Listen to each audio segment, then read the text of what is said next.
Baik, Assalamualaikum warahmatullahi wabarakatuh. Perkenalkan, nama saya Muhammad Sofyan, mahasiswa Fakultas Teknologi Komunikasi dan Informatika, Program Studi Informatika Universitas Nasional.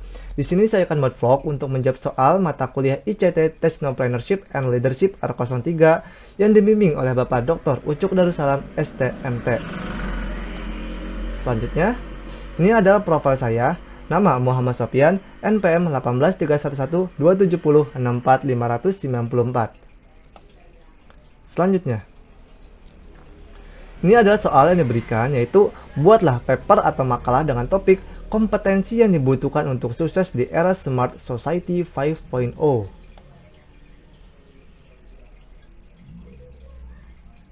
Selanjutnya, latar belakang Smart Society 5.0.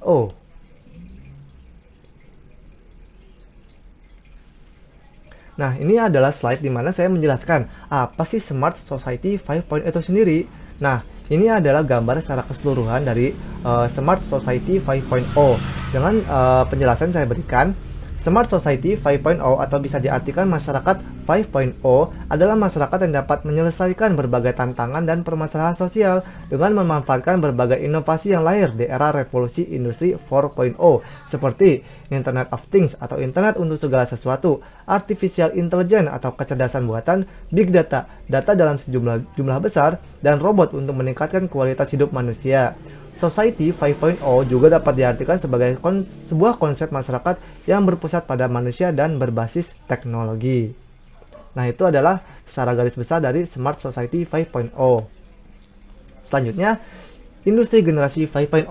Saat ini, dunia telah memasuki era revolusi industri generasi kelima atau 5.0 yang ditandai dengan meningkatnya konektivitas, interaksi, serta perkembangan sistem digital, kecerdasan artifisial, dan virtual. Dengan semakin konvergennya batas antara manusia, mesin, dan sumber daya lainnya, teknologi informasi dan komunikasi tentu berimbas pula pada berbagai sektor kehidupan.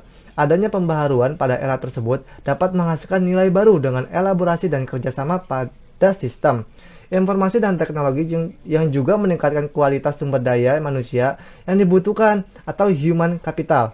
3 kemampuan utama dalam menghadapi Society 5.0 diantaranya yaitu kemampuan memecahkan masalah yang kompleks dan dapat menjadi problem solver bagi dirinya serta banyak orang. Kemudian, kemampuan untuk berpikir secara kritis bukan hanya sekedar dalam kelas, namun juga dalam kehidupan kemasyarakatan dan lingkungan sekitar agar timbul kepekaan sosial. Selanjutnya yang ketiga, serta kemampuan untuk berkreativitas. Selanjutnya, ini adalah rumusan masalah dan tujuan yang saya ajukan untuk membuat makalah Smart Society 5.0. Yang pertama, rumusan masalah yang saya ajukan, 1. Apa definisi dari Smart Society 5.0 itu sendiri? Yang kedua, bagaimana penerapan Smart Society 5.0 di dalam dunia industri saat ini? Yang ketiga, kompetensi apa saja dalam mengembangkan karir di bidang IT yang profesional pada era Smart Society 5.0? Yang keempat, apa saja pekerjaan di bidang IT yang prospektifnya menjanjikan di era Smart Society 5.0? Yang kelima, bagaimana contoh penerapan Smart Society 5.0 di Indonesia? Selanjutnya tujuannya, yang pertama, untuk memenuhi syarat penilaian UTS mata kuliah ICT Technopreneurship and Leadership R03. Yang kedua, mengetahui definisi, kompetensi, dan jenis pekerjaan di bidang IT yang profesional pada era Smart Society 5.0. Yang ketiga, mengetahui contoh penerapan Smart Society 5.0 di Indonesia. Selanjutnya, kompetensi utama karir profesional di bidang IT era Smart Society 5.0. Selanjutnya, revolusi digital. Nah, ini ada revolusi digital di mana mengalami puncaknya saat ini dengan lahirnya teknologi digital yang berdampak masif terhadap hidup manusia di seluruh dunia. Revolusi industri terkini atau generasi keempat mendorong sistem otomatisasi dalam semua proses aktivitas. Teknologi internet yang semakin masif tidak hanya menghubungkan jutaan manusia di seluruh dunia, tetapi juga telah menjadi basis bagi transaksi perdagangan dan transaksi secara online. Munculnya basis transportasi online seperti Gojek, Uber, dan Grab menunjukkan integrasi aktivitas manusia dengan teknologi informasi dan ekonomi menjadi semakin meningkat. Selanjutnya, revolusi di era Smart Society 5.0 telah mendorong inovasi-inovasi teknologi yang memberikan dampak disrupsi atau perubahan fundamental terhadap kehidupan masyarakat. Perubahan-perubahan tak terduga menjadi fenomena yang akan sering muncul pada era Smart Society 5.0. Dampaknya tidak hanya menyediakan peluang, tetapi juga tantangan bagi generasi milenial. Kemajuan ilmu pengetahuan dan teknologi semakin memicu revolusi industri juga diikuti dengan implikasi lain seperti pengangguran, kompetisi manusia versus mesin, dan tuntutan kompetensi yang semakin tinggi. Memasuki era Society 5.0, implementasi penggunaan teknologi sudah mulai memperhatikan aspek-aspek humaniora guna menciptakan berbagai tools pada proses pemecahan masalah-masalah sosial yang ada. Tentunya hal ini memerlukan pengelolaan sumber daya manusia atau SDM yang optimal guna mendongkrak kredibilitas organisasi dengan meningkatkan efisiensi masing-masing aparatur birokrasi di bidang informasi, komunikasi, dan teknologi atau TIK dengan tujuan mempermudah pelaksanaan tugas-tugas di masa depan. Era masyarakat 5.0 atau Super Smart Society 5.0 diperkenalkan pemerintah Jepang pada tahun 2019 yang dibuat sebagai solusi dan tanggapan dari revolusi industri 4.0 dan dianggap akan menimbulkan degradasi manusia, di mana Society 5.0 nanti manusia dituntut untuk lebih cepat menghasilkan solusi dalam memenuhi kebutuhannya. Hal ini berdampak pada manusia untuk terus menggali informasi serta menciptakan inovasi baru guna menunjang kelangsungan hidupnya. Maka, dapat disimpulkan, manusia di era ini bersikap dan berpikir maju dan harus mengikuti pola perkembangan zaman, namun tidak lupa dengan identitas bangsa Indonesia. Selanjutnya, ini adalah gambaran dari Realizing Society 5.0, yaitu tahapan menuju Realizing Society 5.0. Dapat saya jelaskan, yaitu di sini ada Society 1.0, Society 2.0, Society 3.0, Society 4.0 sampai Realizing Society 5.0. Dengan perkembangan kemajuan teknologi saat ini yang mempengaruhi industri di berbagai sektor, revolusi industri sendiri merupakan sebuah perubahan besar yang terjadi pada cara manusia dalam mengelola sumber daya yang ada dan caranya dalam menciptakan sebuah produk. Dengan adanya revolusi ini, banyak sektor seperti transportasi, pertanian, teknologi, pertambangan, hingga manufaktur yang mengalami perubahan. Dapat dijelaskan yang pertama ini revolusi industri 1.0, Hunter-Gathering Society, di mana revolusi industri ini merupakan sebuah revolusi di bidang industri yang pertama kali terjadi tepatnya pada abad ke-18. Pada periode tahun 1750 hingga tahun 1850, revolusi ini ditandai dengan adanya penemuan mesin uap yang digunakan dalam proses produksi sebuah barang. Yang kedua, Society 2.0. Nah, pada revolusi industri 2.0 ini terjadi di awal abad ke-20 yang dikenali dengan revolusi teknologi. Revolusi industri yang terjadi ini ditandai dengan adanya penemuan tenaga listrik yang membuat mesin uap yang tadinya sering digunakan dalam proses produksi semakin lama digantikan dengan adanya tenaga listrik tersebut. Yang ketiga, Society 3.0. Nah, pada tahap revolusi industri 3.0 ini, kemunculan revolusi Industri 3.0 yang terjadi pada akhir abad ke-20 ditandai dengan adanya teknologi digital serta internet. Berdasarkan sosiologi Inggris yaitu David Harvey yang mengemukakan cara pandangnya mengenai revolusi industri yang terjadi di masa ini sebagai sebuah proses pemampatan ruang dan waktu yang semakin terkompresi jika dibandingkan dengan revolusi industri terdahulu, di mana revolusi industri 1.0 yang dipicu dengan adanya mesin uap, revolusi industri 2.0 yang dipicu dengan adanya ban berjalan dan juga tenaga pembangkit listrik. Pada tahap revolusi industri 3.0 ini dipacu dengan adanya berbagai mesin yang dapat bergerak dan juga berpikir secara otomatis yang dibuat dalam bentuk komputer dan juga robot. Nah, selanjutnya Society 4.0, di mana Pada tahap revolusi industri 4.0 yang terjadi pada awal abad ke-21 merupakan sebuah revolusi di mana manusia telah menemukan pola baru dengan adanya kemajuan teknologi yang terjadi begitu cepat sehingga mengancam berbagai perusahaan yang lebih konvensional. Berdasarkan pengalaman terdahulu, perkembangan industri yang ada sendiri telah memakan banyak korban yang membuat kemunduran berbagai sektor. Menurut Kanselir Jerman yaitu Angela Merkel pada tahun 2014 yang menyatakan arti dari revolusi industri 4.0 sebagai sebuah transformasi komprehensif dari segala aspek-aspek yang terjadi di dunia industri menuju dunia industri melalui penggabungan antara teknologi digital serta internet dengan industri konvensional. Berbagai teknologi baru yang tadinya tidak pernah terpikirkan pun bermunculan seperti layanan Gojek online, pembayaran melalui gadget, hingga warung digital yang bermunculan di tengah revolusi industri yang ada saat ini. Selanjutnya, Realizing Society 5.0. Nah, untuk prediksi revolusi industri 5.0, hingga saat ini kita sudah melihat adanya revolusi industri 1.0 yang ditandai dengan adanya era kebangkitan mesin, revolusi industri 2.0 yang ditandai dengan adanya era kebangkitan transportasi dan atau otomasi, revolusi industri 3.0 yang ditandai dengan adanya era komputer dan komputasi, revolusi industri 4.0 yang ditandai dengan adanya kebangkitan internet. Diperkirakan oleh negara Jepang yang mengumumkan akan kemungkinan revolusi konsep industri 5.0 yang disebut sebagai era kebangkitan society. Konsep yang diusung pada industri 5.0 ini sendiri akan lebih fokus terhadap kombinasi antara pendaya gunaan antara berbagai aspek seperti manusia, data, serta teknologi. Walaupun memiliki kemiripan dengan era sebelumnya, namun kedua era ini sama sekali berbeda berdasarkan fokusnya. Pada revolusi industri 4.0 yang memiliki fokus ke efektivitas produksi, sedangkan revolusi industri 5.0 ditujukan lebih berfokus pada kesejahteraan masyarakat secara keseluruhan. Nah, itu adalah penjelasan secara singkat mengenai tahapan menuju Realizing Society 5.0.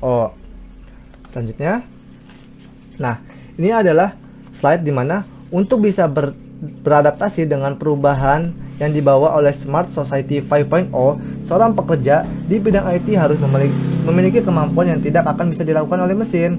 Nah, berikut ini adalah tahapan utama dalam mengembangkan karir di bidang IT yang profesional pada era Smart Society 5.0 sehingga dapat bersaing secara global. Antara lain, yang pertama itu communication. Nah, untuk komunikasi ini adalah bagian dari kehidupan kita sehari-hari. Karenanya masih banyak yang menganggap enteng skill satu ini. Apalagi sekarang teknologi sudah semakin berkembang, sehingga platform komunikasi jadi lebih luas lagi. Maka dari itu, sangat penting bagi kita untuk dapat berkomunikasi dengan efektif dan mengerti etika-etika berkomunikasi dalam bentuk komunikasi apapun, baik secara verbal, tertulis, ataupun secara online. Yang kedua, collaboration. Nah, untuk collaboration ini adalah versi upgrade dari kerjasama. Collaboration berarti bekerja sama untuk mencapai tujuan yang sama, di mana setiap anggota saling berkoordinasi untuk set the goals. Dan setiap anggota memiliki kesempatan yang sama untuk mengomunikasikan opini agar mencapai goal bersama. Kehadiran teknologi digital memberi kita kesempatan untuk memperluas jangkauan kolaborasi. Teknologi mampu menghapus jarak serta memberikan kita kesempatan untuk ekspansi network kita lebih jauh lagi sehingga berkolaborasi dengan berbagai macam sektor industri, bahkan hingga sampai ke kancah global.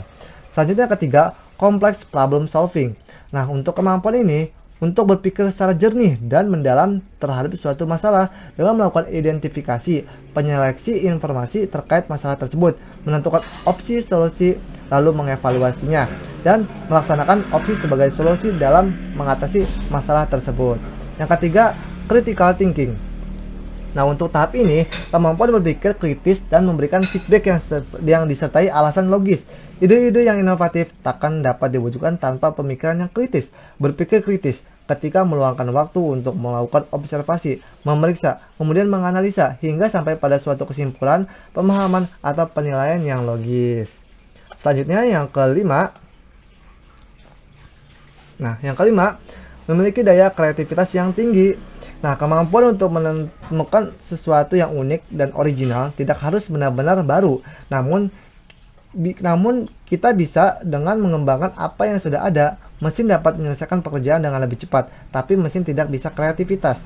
Bahkan, kreativitaslah yang membuat umat manusia mampu menciptakan mesin. Data yang dihasilkan mesin adalah bahan mentah yang membutuhkan kreativitas kita agar dapat disuguhkan menjadi informasi yang bermanfaat. Yang keenam, people management. Kemampuan untuk mengelola seseorang termasuk kemampuan leadership. Ada pepatah Afrika, if you want to go fast, go alone. If you want to go far, together. Jika kita ingin cepat, pergilah sendiri. Jika ingin pergi jauh, pergilah bersama. Mimpi yang besar sulit untuk diwujudkan seorang diri. Yang ketujuh, coordinator with other. Kemampuan untuk bekerja sama dengan orang lain, baik di dalam maupun di luar tim. Khususnya kerja tim memerlukan koordinasi yang baik antara anggotanya. Kompetensi ini bukan tentang bagaimana memimpin tim, tapi tentang orang-orang dalam tim itu sendiri. Dan yang terakhir, emotion intelligence. Kemampuan mengatur emosi. Dalam hal ini, termasuk pula kemampuan untuk mengidentifikasi, mengelola serta memanfaatkan emosi. Dari seluruh tipe kecerdasan majemuk, kecerdasan intrapersonal dan interpersonal secara spesifik dibutuhkan dalam era Smart Society 5.0. Nah, selanjutnya, berikut beberapa pekerjaan bidang IT yang prospektifnya sangat menjanjikan di era Smart Society 5.0. Yang pertama, teknologi komputer. Contoh yang pertama sebagai kompetensi yang harus dimiliki untuk memasuki dunia kerja adalah teknologi komputer. Dengan perkembangan zaman, teknologi komputer menjadi salah satu kemampuan yang harus dimiliki oleh setiap karyawan untuk dapat menyelesaikan tugasnya dengan baik. Berikut beberapa jenis keahlian yang ada pada bidang teknologi komputer. Yang pertama, mengoperasikan Microsoft Office, baik itu Word, Excel, Outlook, PowerPoint, Publisher, dan Access. Yang kedua, mengoperasikan berbagai platform sosial media. Yang ketiga, Windows Operating System. Dan yang keempat, typing and typing speed. Selanjutnya, yang kedua, menganalisis data. Contoh yang kedua sebagai kompetensi yang harus dimiliki untuk memasuki dunia kerja adalah menganalisis sebuah data. Kemampuan untuk mengolah sebuah data merupakan hal penting untuk dimiliki, dikarenakan seringkali perusahaan mendapatkan berbagai macam data yang memerlukan analisa dan penelaahan untuk mendapatkan hasil. Berikut beberapa jenis keahlian yang memerlukan kemampuan menganalisis sebuah data. Yang pertama itu database management, yang kedua data engineering, yang ketiga data mining, yang keempat data visualization, yang kelima research.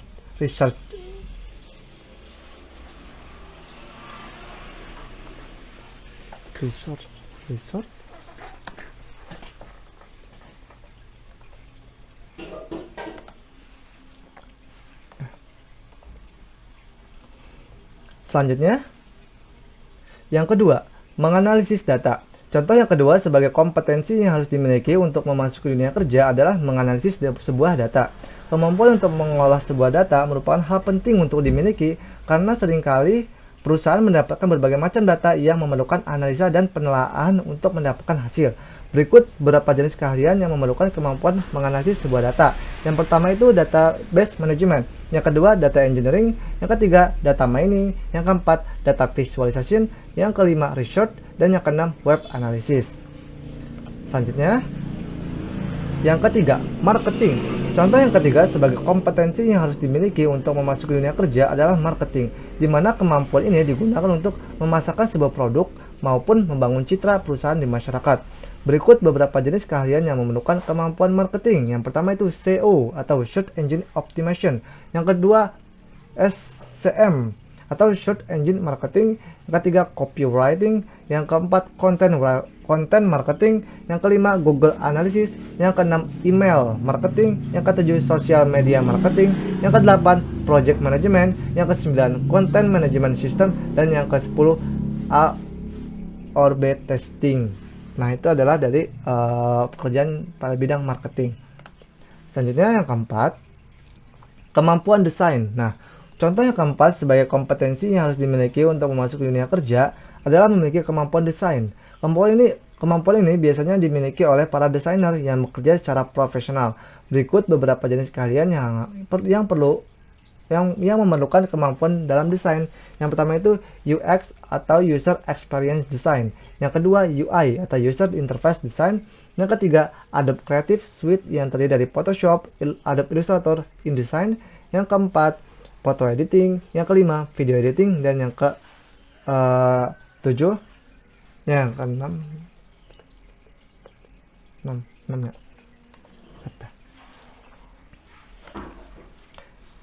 Selanjutnya yang keempat, kemampuan desain.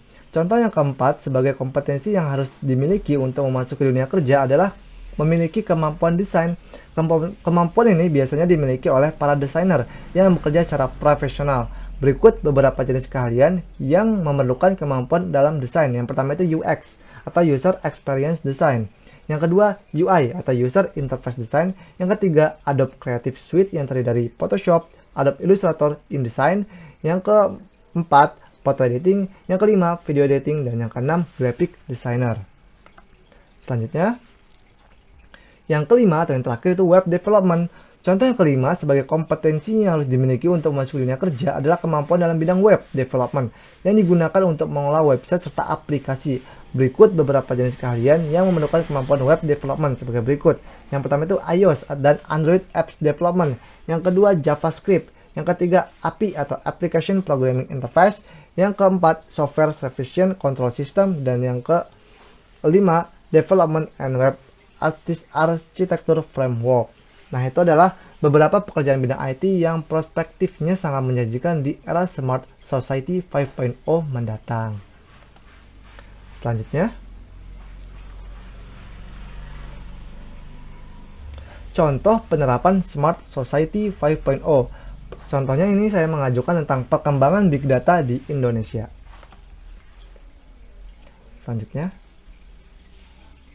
Nah, di sini saya akan menjelaskan tentang apa sih Big Data di dalam Smart Society 5.0.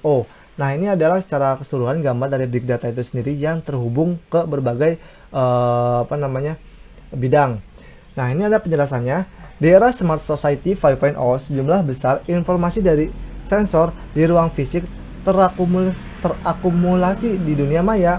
Data besar ini dianalisis oleh kecerdasan buatan atau Artificial Intelligence (AI) dan hasil dianalisisnya diumpankan kembali ke manusia dalam ruang fisik dalam berbagai bentuk. Di Society 4.0, informasi dikumpulkan melalui jaringan dan dianalisis lebih lanjut oleh manusia.